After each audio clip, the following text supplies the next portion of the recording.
here, my friends from the media, and I would like to acknowledge Tita Annabel Rama, Leo Katibat, the fan group, of course, the production staff, and the cast.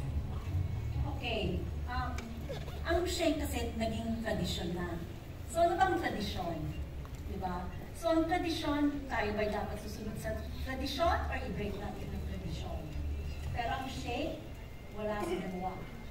Ang shake, ang tradisyon ng shake is always excellence. Yan ang aming tradisyon for shake rather than roll.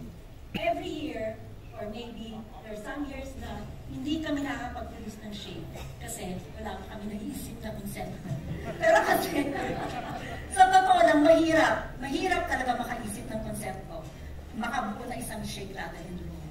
Ngayong taon na to, sinimula namin ang pagbuo nito since maybe I would say 2 years ago. So from brainstorming, napag-usapan namin kung anong takbo ng shake. Ito na nga ang past and future. Ano pa ba pwede natin maibigay para maiba ang shake? Gawin natin connected. So ito yun, ang connected na episodes ng shake. Hindi kayo pwedeng umalis ng sinihan na hindi nyo napapanood ang 1, or napapanood ang dulo, o napapanood ang gitna.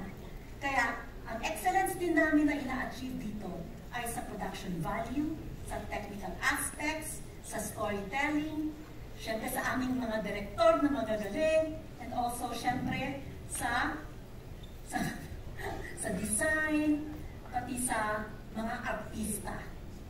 So ngayon, kasama namin ngayon ang mga direktor, ang mga direktor, wala ang shake rather than roll kung hindi mailagay sa katotohanan at sa reality ang mga vision ng producer at storywriter. At eto na sila, ang aming directors ng shake rather than roll.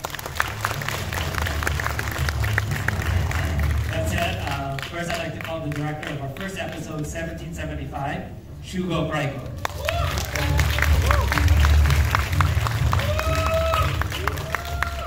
Of course, for the episode of Shake, Rattle and Roll 2050, Direct Ian Melendez.